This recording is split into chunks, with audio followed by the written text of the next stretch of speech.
This week, we'll attempt to discuss Matan Torah itself.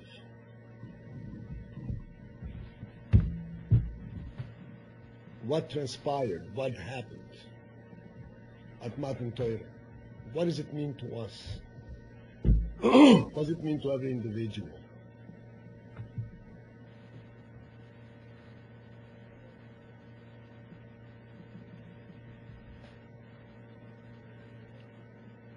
What difference does it make whether we behave in a certain way because we have a Torah, or we behave in a similar way, in a decent way, because we understand that this is the right way to behave?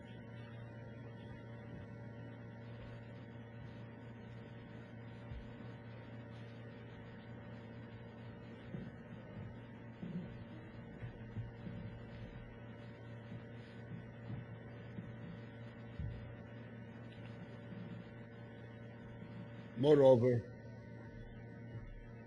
we know, you all I'm sure have learned that and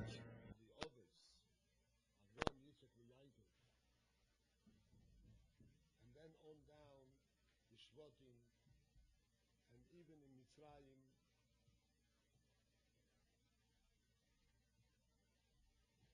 they did mitzvahs, the others over time, all the mitzvahs in the Torah. Rashi says, after that he received the brachos from Yitzchak, and he had to run away from his brother, from Esau, he went to the yeshiva of Shem and Noah. Shem, the son of Noah, was a great tzaddik, and he had a grandson, Ever, and they had a yeshiva. They had a school of learning where they discussed and they learned Torah concepts. And Yaakov Avinu spent 14 years in their yeshiva at that time.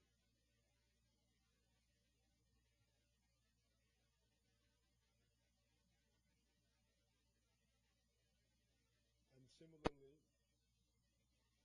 now, especially nowadays, the world prides itself on being a civilized world, and we know right from wrong. At least we believe we pretend to know right from wrong, and we have civil laws, laws of behavior between people. What is Torah? Why is Torah such a special thing? At the time of Matan Torah, given the Torah, first of all, as we have discussed, in preparation for Matan Torah, the Jewish people had to go through the profound descent of Mitzrayim. They had to go through Mitzrayim, where they completely lost any semblance of self-pride and who they are. And then they came out of Mitzrayim. There was a period of preparation. Matan Torah finally came. It was an enormous event. An enormous event with shofar, with fire, and all that way the Torah describes it. What in fact is so special about it? And the main thing that I want to discuss is how this special event, special quality of Matan Torah, how that affects every individual. What does it mean to us as an individual person? What does it mean when you put on tefillin, when you do a mitzvah? Because you think it's right, or because you received it from Hashem in Matan Torah?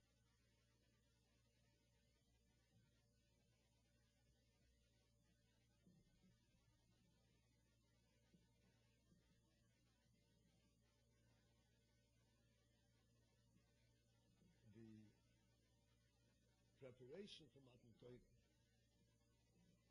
starting from Mitzrayim, from the subjugation in Mitzrayim, tells us that in order for the Yidden to receive the Torah, they had to be completely broken away, completely severed, separated away from any ideas that they had before.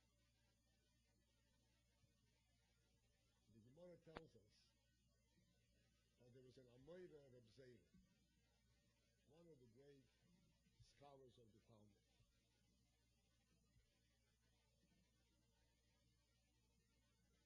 Reb Zeira was an Amoira in Babylon, in Bavel. In those days, this was after the destruction of the Second Temple. He even actually lived in both places, in Eretz Yisrael and in Bavel. In Bavel, there were great Torah institutions. The Babylonian Talmud that we are learning was actually called Babylonian Talmud because it was written in Bavel, in Babylon. So the Gemara tells us that Reb Zeira, after learning in Bavel, he decided he wants to go up to Yerushalayim, to Eretz Yisrael to learn. In order, in preparing himself to go to Eretz Yisrael to learn, he fasted. There are two versions. One version is that he fasted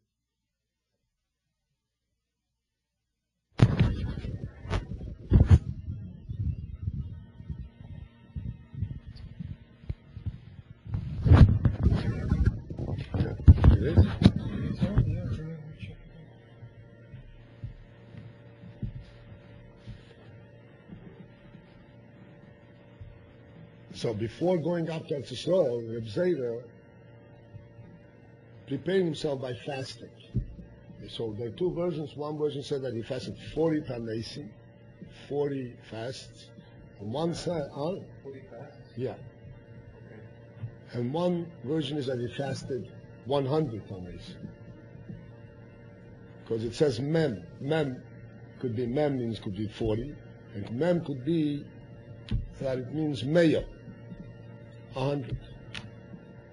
Why did he fast? So the Gemara says he fasted the Lishkach Talmud Bavli, so that he would forget the Talmud Bavli. What does he need to forget Talmud Bavli? He is going to learn in Eretz Yisrael, he's going to learn in a higher school, so he has to forget what he learned before.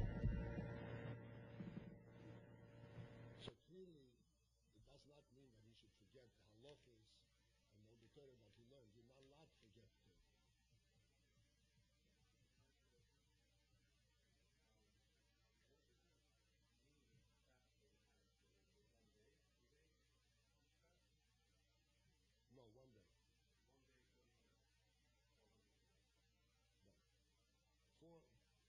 40 days or 100 days. No. It could be consecutive, but there's a break in the middle. He breaks the fast. And then Shabbos he can fast. The Lishkach Talmud Bavli. So what does it mean to forget the Talmud Bavli? Basically, it means that when he will go up to Eretz Yisrael and will start learning Torah in Eretz Yisrael, he will start fresh. He will not come to it with the approach that he had developed in Bavel. He'll be completely open to learn this new approach of Yisrael. Because Talmud, Yerushalmi, the way Talmud is learned in Eretz Yisrael, is at a higher level than Talmud Bavli.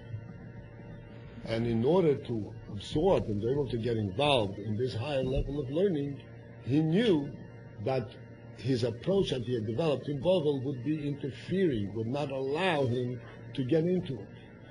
He would be learning Talmud Yerushalmi, but he would be learning it with the same approaches, with the same principles that he'll learn Power Badly, and therefore he will never be able to get into it.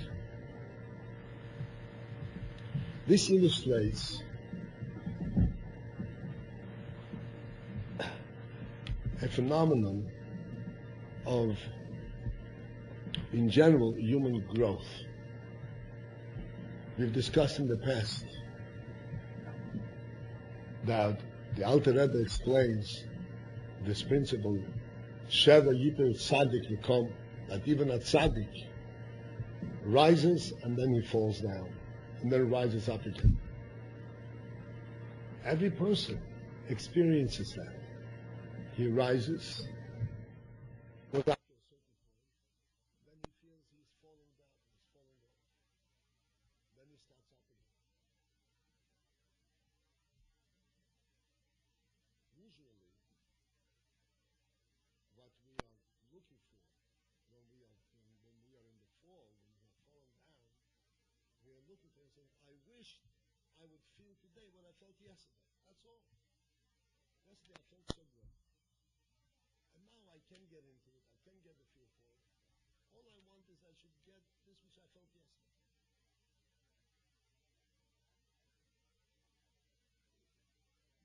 We don't understand exactly what happened, how come we fell, and what is the way that we should get out of the fall and start rising again. But in order to understand it, we have to understand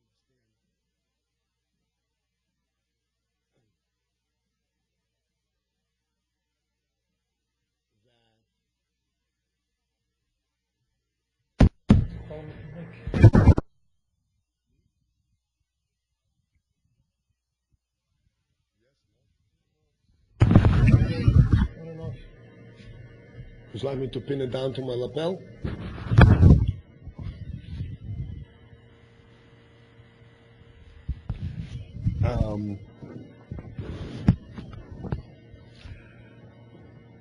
In order to understand this whole process of up and down,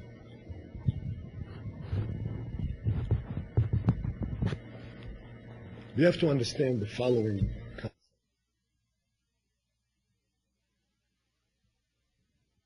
We were blessed by Hashem with seichel, with brain power, with intelligence. This intelligence is a wonderful gift. But we have to understand that intelligence itself is very limited. Intelligence itself is only the level that we, at any given point, can understand godliness, can understand certain things. No way can we ever say that what I understand in my mind, this is the ultimate and complete and absolute truth. It never happens. Like it says in Tanya, and we say it in Davening, Leis Machshavot Tfisabo, that thought, human thought, or any creative thought cannot grasp godliness. And if it cannot grasp godliness, means it cannot grasp the real truth.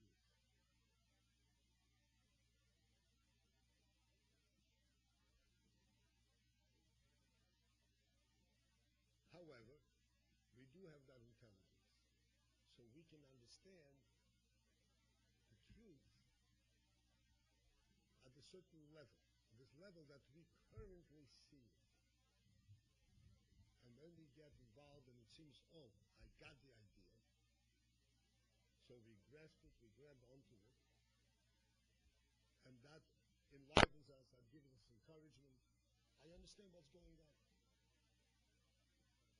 And as we go on, we proceed with this understanding, we start going deeper into it.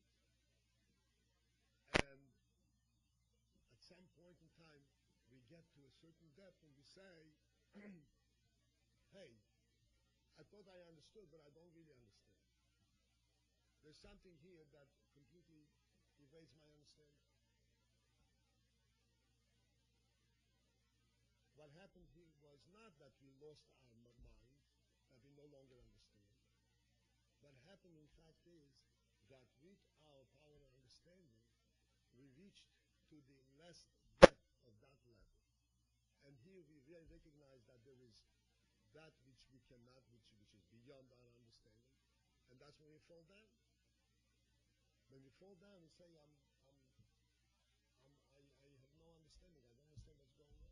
I have no feel for it. So to us, it appears like we have fallen down.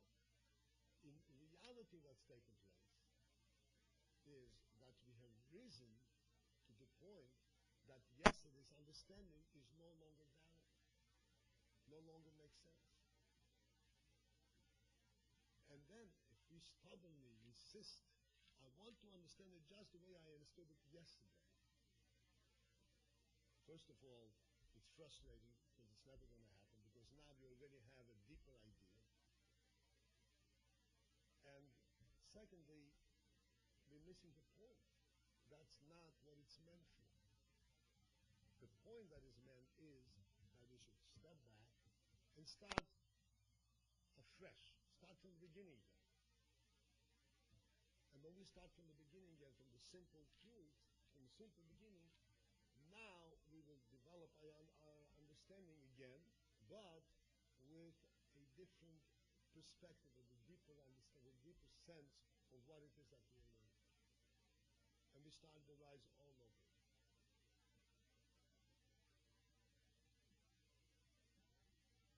This is the concept of the going up and down that we always going through.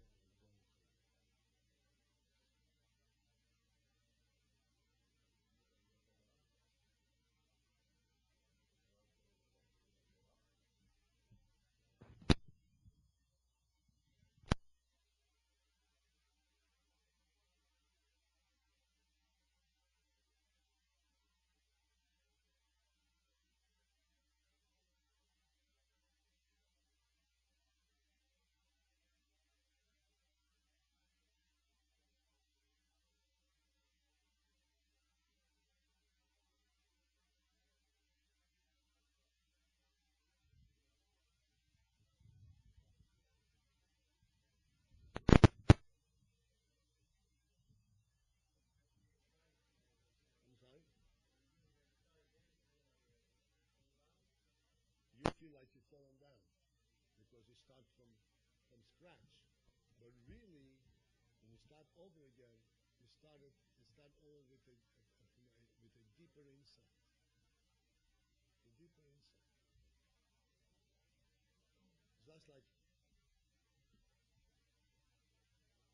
no.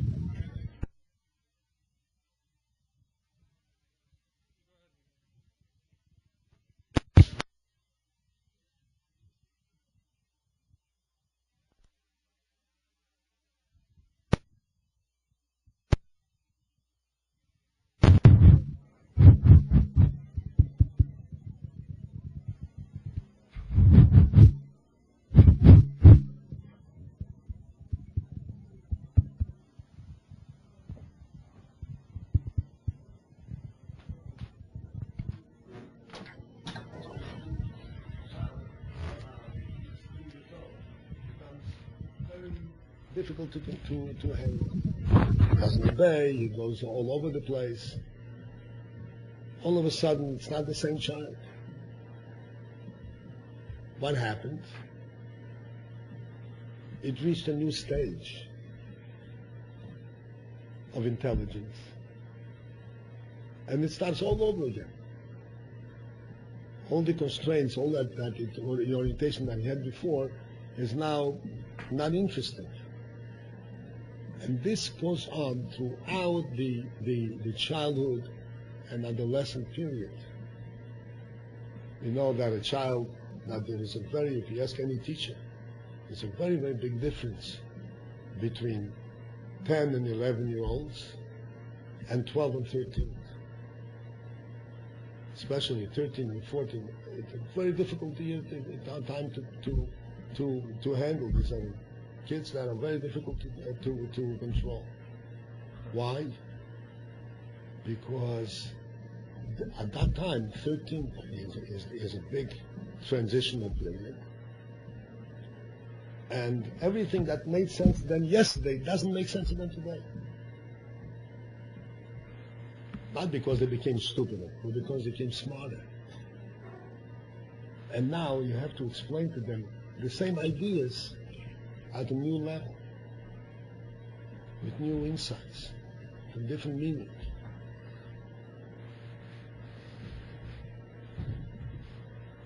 You have to explain to them the same ideas, but totally different. This is true in every person. This is true in children, it's true in adults. An adult that is engaged, whose mind is engaged, who is in constant progress, who is working with himself, who is learning and davening and thinking, will always have ups and downs. And the down moment, once one goes through it and understands, he understands that the down moment, that's the moment to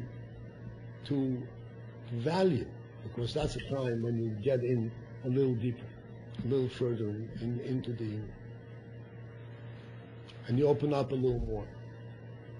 Whereas before you had your way of looking at it, now you're looking at it more from a truer perspective, not the way you look at it, but the way the Indian is in itself, the way the truth is. Essentially, this is the process. And to put it in a nutshell, in simple contrast, there are two ways of looking at things.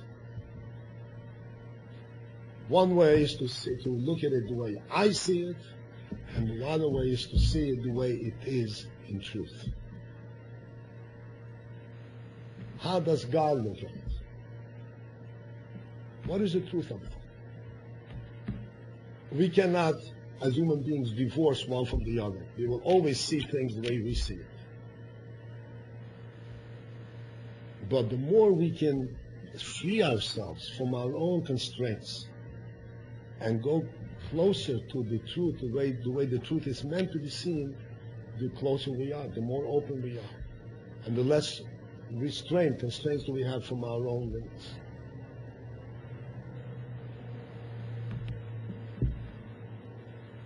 Yes. You're right to say that the tzaddikim would value the downfall more than the rise.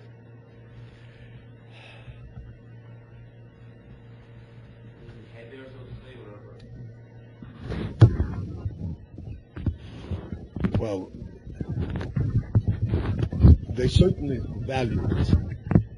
Happy, it's a time of very special care. You have to be very careful about that. That you should reorient yourself and start going on.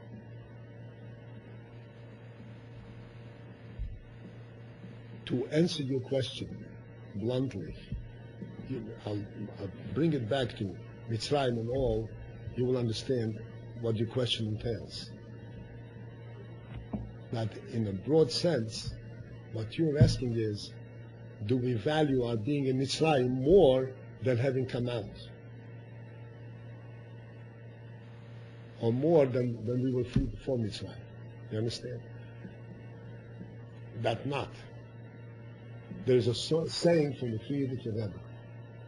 The previous Rebbe, had suffered enormously during his lifetime. First, he was imprisoned in Russia, a very severe imprisonment. And in general, his whole fight to maintain Yiddishkeit in Russia was a struggle of enormous pressure, enormous challenge. Then he went through the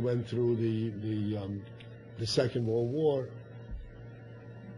So he expressed himself one time, and he said that the Tsar, the pain, the suffering that he had gone through the prison days, he would never ask for it. It's not something that one would ask for. But he says, neither will I sell it for anything. Once I went through with it, I'm not going to sell it for anything. I'm not going to exchange it for anything.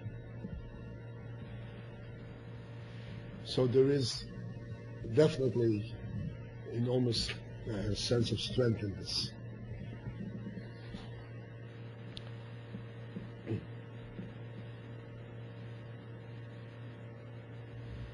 In principle, what we have discussed now illustrates and gives us an inkling of what the union of Matan Torah is. As we pointed out, that in general the whole process of growth, of intellectual growth, is the difference between how I see it, how it affects me, or how the union is, the truth itself is.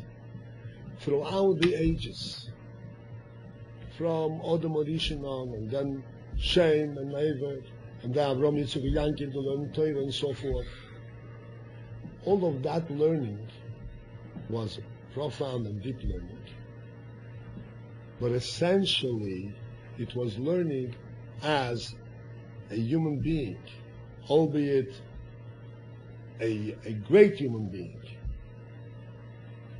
Nevertheless, it's a human being who is able to understand godliness, understand right from wrong, truth from non-truth. It's still, from a human perspective, has the human limit.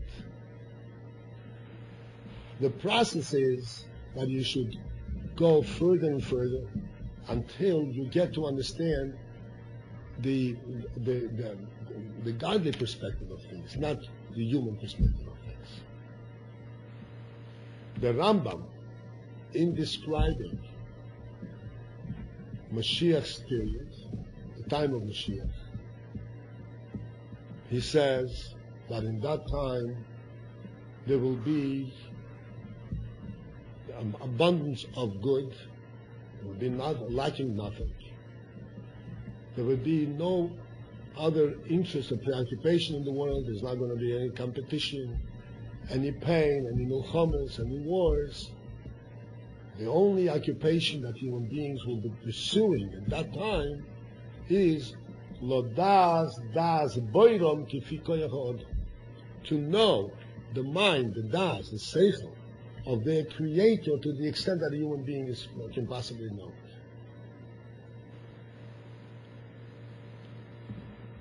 This, the das boirom, to know the mind, the das, the seichel of their creator, means not just to know what it means to me, but to actually know the das, to actually know the creator himself, the way he is in truth, how he is unto himself. Before Matan Torah, there was a whole process, and Eden reached very high levels in terms of understanding and knowing Torah. Then came the time that now you have reached this point where now you have to go to the point where you not only know the way you see things, but actually know it from God's perspective, get it directly from God himself. This required such a fall down, such a washing out, such a clearing out of all prejudices, of all ideas of knowledge that needed to be a complete washout from through the process of Mitzvah. Afterwards came Matan Torah. What happened in Matan Torah?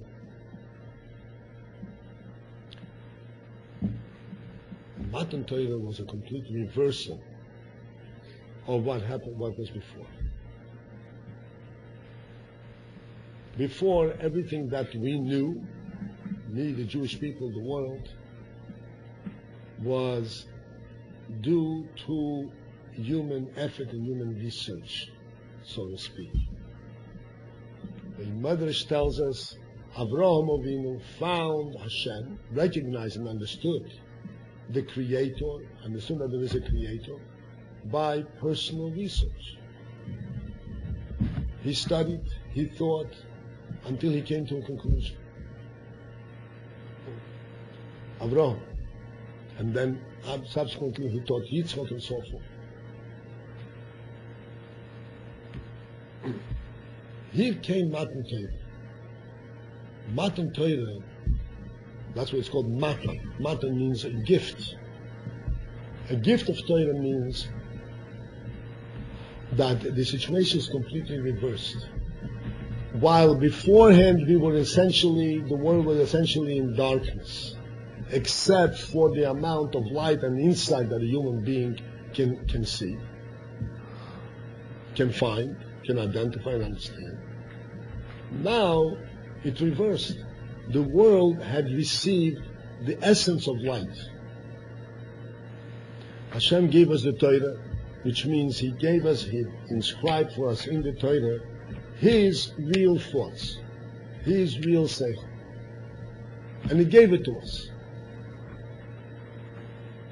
Now when we learn Torah, we no longer learn Torah from a position of darkness.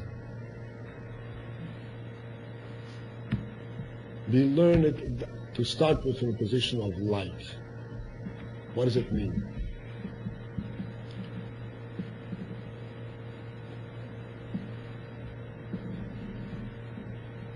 A position of darkness would mean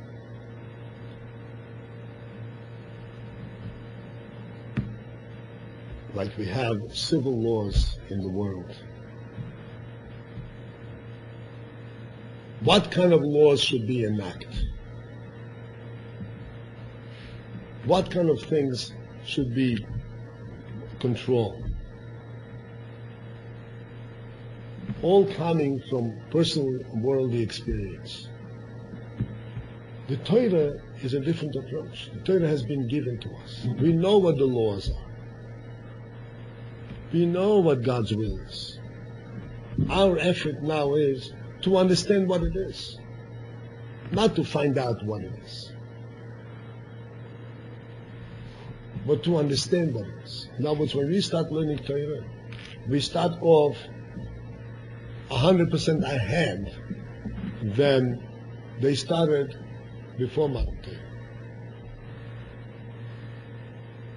We start off knowing to begin with what the truth is.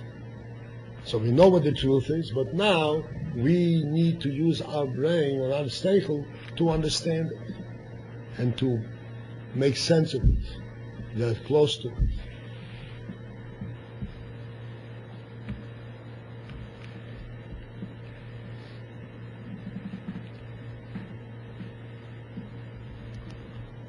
This is in general the union of Matan Torah. I want, as I said, to discuss the union of Matan Torah in a practical sense, what it means to the individual person. Besides the fact that through Torah he can reach into greater depths and greater truth and so forth. But what does it mean to us individually that we are given a Torah, we were told what to do?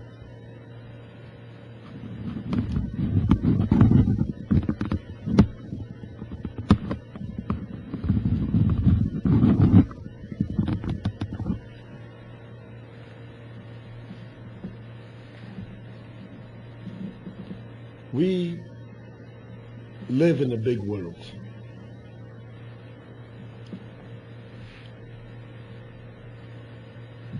We are little individuals. Each one of us is an individual. And we live in a big world.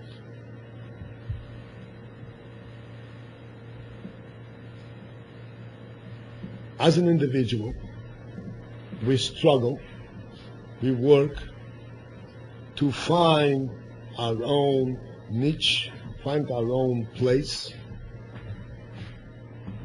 What is it that I can do? Where do I establish, so to speak, my little my little terrain, my little area, that this, I can excel, I can accomplish something.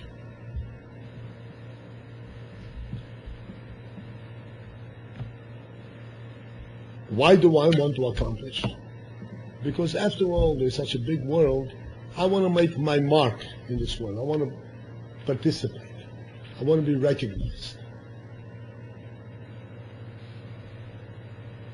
This is generally, from the worldly perspective, this is generally what's in a person's mind. How do I cut out for myself a little space from the big world? So essentially, even when I'm successful and I have cut a space for myself and I found myself, essentially I am focused on myself, and the whole accomplishment is that I have accomplished. There isn't anything from the truth perspective that calls me, that says, we want you to do it. This is something which I did on my own because I want to accomplish for myself. In that world and in that mindset, if we think about it, and this repeats itself in every individual, a person can become very lonely.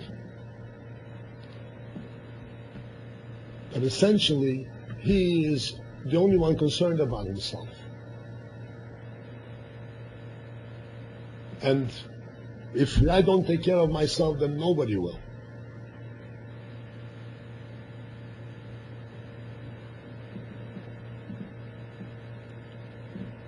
And even when I do take care of myself, and I am successful, it's still I am doing it. The person essentially remains in a lonely island.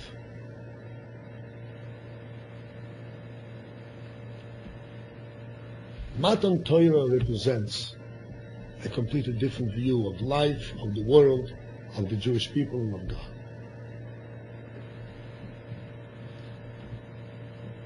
We tend to think of, let's say for argument's sake, putting on tefillin.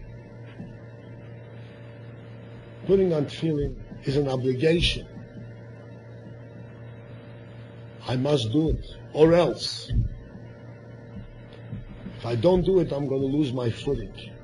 I will not have done for myself. I will not have secured myself. What the Torah has provided us, what Hashem has given us by Matan Torah, is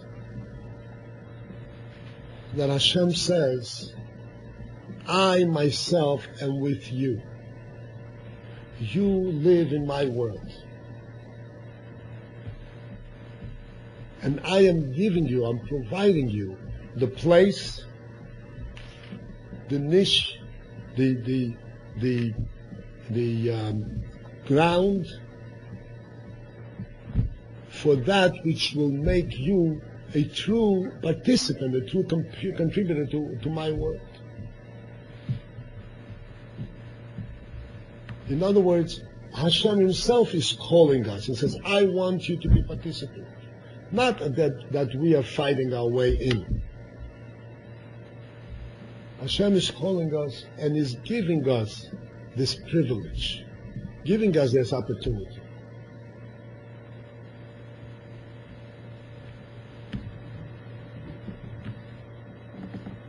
There's an illustration of this that's given like a muscle, like an illustration of this kind of experience. That if there is a great person and everyone is clamoring around this great person, they want to do something for him, they want to serve him, they want to do some good thing for him, do some service to him. And everybody is doing their own thing.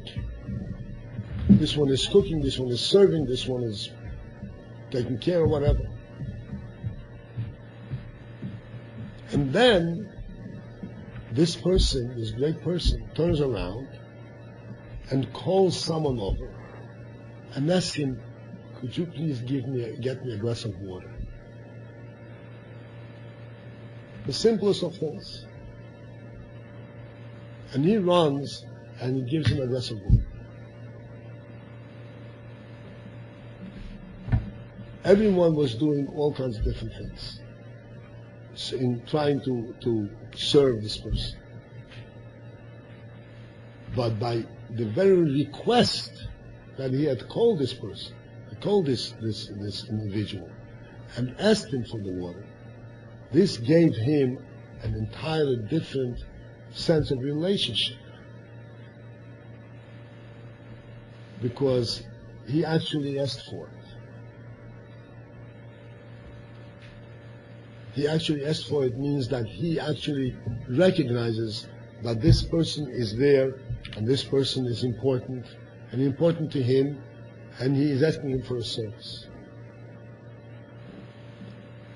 This is the effect on our personal level, the effect of Matan Torah upon our own lives.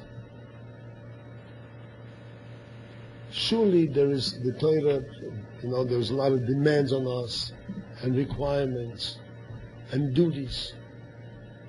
But we have to reflect what these duties represent, what these requests and requirements represent. These requests and requirements are not obligations that are put upon us from an outside. You better do this or else. These are requests and requirements that are given to us by Hashem, who says, I am coming down to be with you in this world. And I am saying that this world, this is the place where I myself am present.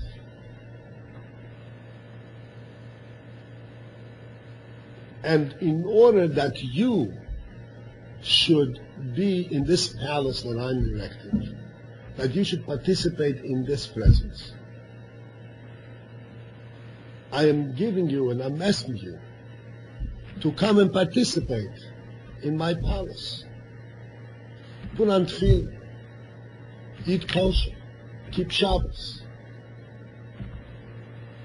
All of that and everything else, all the mitzvahs, what do they represent?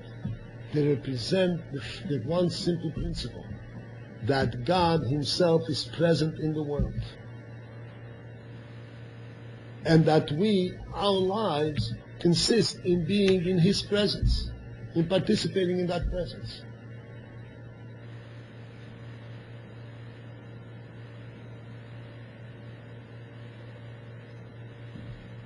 When we reflect on this, from this perspective, then Torah and mitzvahs get a totally different life, a totally different perspective. Instead of feeling, of sensing, oh, I'm alone here, and I have to do these things in order that I should survive, I should be a somebody. But essentially, I remain alone. As we said before, totally lonesome, and this is how the whole world is. And instead, we say, no, nobody's alone. The reason I have Torah mitzvahs, the reason I have the mitzvah of putting on tefillin is because Hashem Himself is here with me. And because I am one of the Jewish people.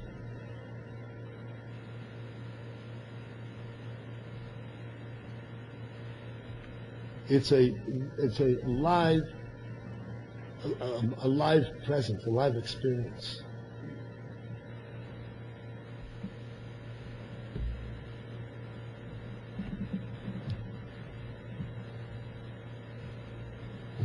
This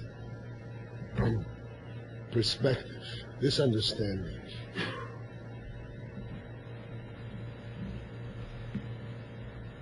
besides, as we said in general, besides the fact that it gives us a totally different, as we said before in terms of growth, a different setting, a different plateau from which we start. But we have the truth to start with. And that when we're learning Torah, we know that we're learning the truth. We know that we're learning Hashem's will. To start with. It's a question to what extent I understand it. Like for instance, when we say Tehillim and we daven, even if I don't understand what I'm saying, I'm still davening. I'm still saying Tehillim. Which means that it's not dependent on me. It's not dependent on my understanding. The truth of it is true regardless of whether I understand it or not. It's something that was given to me.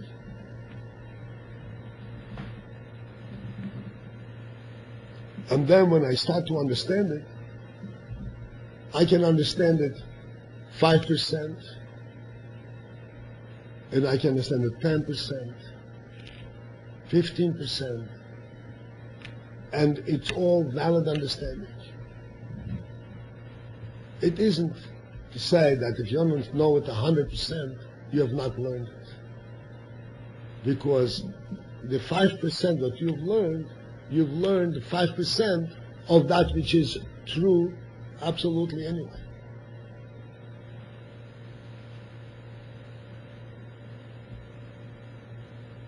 So our whole process of learning, of participation, of doing mitzvahs, a whole process of growth has been changed completely. Even to the extent that the Alter Rebbe explained, that started off by saying that Shev Yipin, that a tzaddik falls and rises. Whereas before Matan Torah, a fall could be a categorical fall. A person could fall all the way. After Matan Torah, you can't fall all the way. You can fall off from feeling, you can fall off from your intelligence, but you can't fall all of the way, because you always have the Torah. You always can pick up a siddur and say all of this.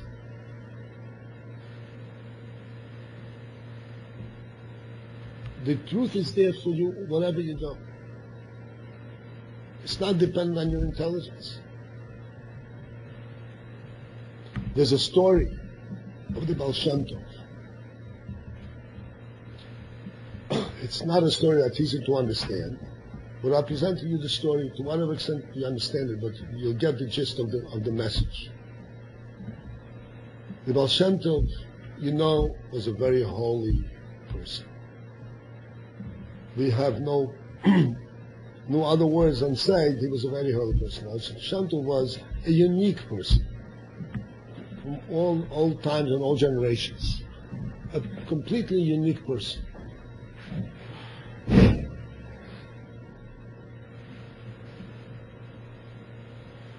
And the Baal Shem Tov's mind, Baal Shem Tov's perceptions were of such depth and such highness and greatness that in his mind alone he was able to perceive higher worlds.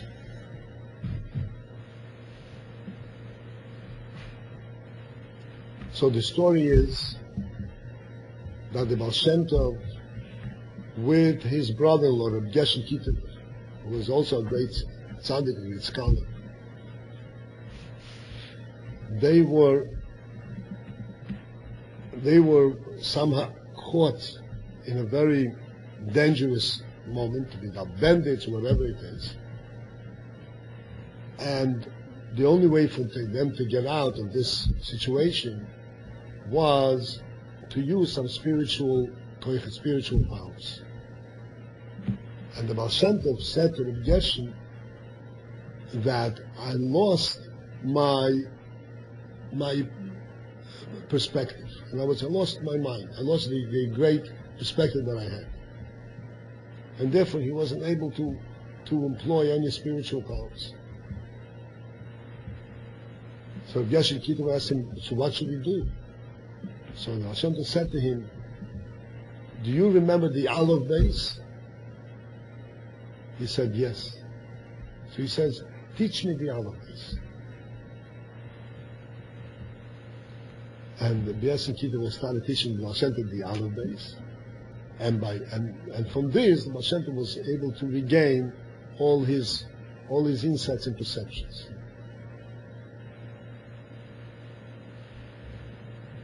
And he was able to get out of the situation. And I said, this is not a story that any of us have any idea what actually happened there. But the point of the story is that even a complete fall, there isn't no such thing as a complete fall. There's always the olive base. You can always start over from the olive base, and then you can rise again. Why? Because we have Matan Torah. Because the olive base itself was given to us. Today, saying the olive base is learning Torah.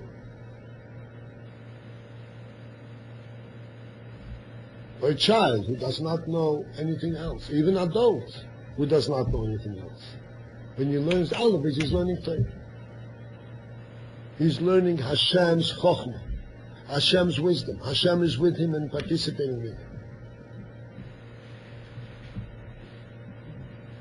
And is listening to him, as it says. And he's echoing. When Ayid says Aleph, Hashem says Aleph. When Ayid says Beis, Hashem says Beis. This is what happened as a result of Matan Torah.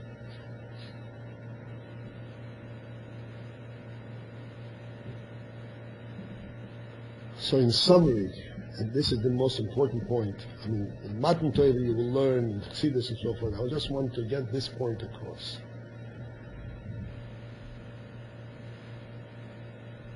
That with all the burdens that you may feel, and the pressures, and the challenges, you must always remember, always approach it with great joy and simcha. Because this is not a demand upon you, this is a gift to you. And Hashem is standing there with you and is actually residing with you. You're not alone watching, let me see, is he going to make a mistake? Is he going to do it right? Even the effort alone is already right. Even trying it is already right, is already recognized.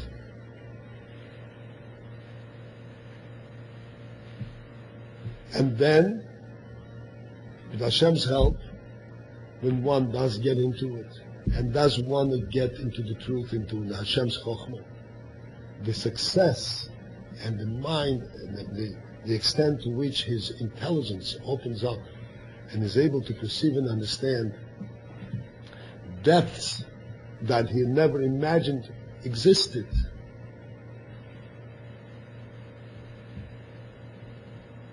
Comes much faster than one even imagines. This I have seen myself. I've seen myself. I mean, I've observed Baalei Tshuva for many, many years. And in a relatively short time, the mind opened up and he sees what the truth of Torah is. Even if he doesn't know much, but he sees, he appreciates, oh, this is really true. He's no longer just repeating and saying what he's told to say, but he really appreciates that this is like a reality.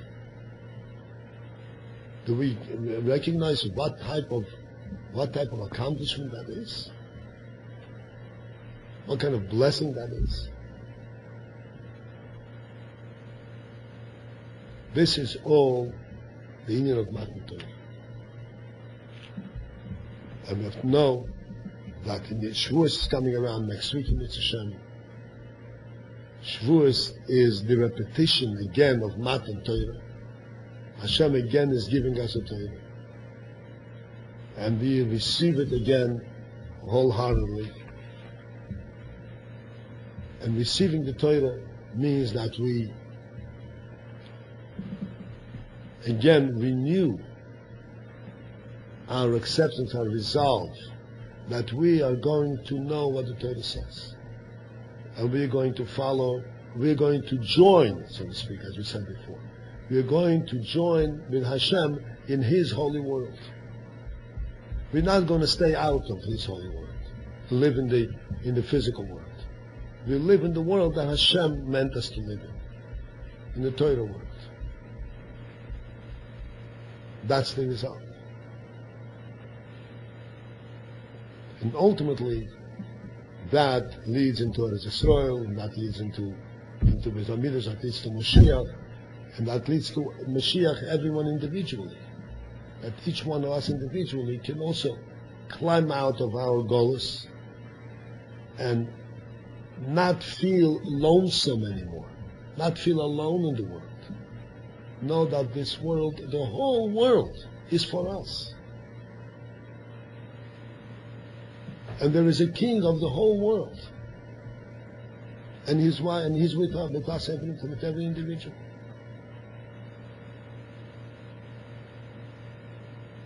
A Yid should never, never feel alone.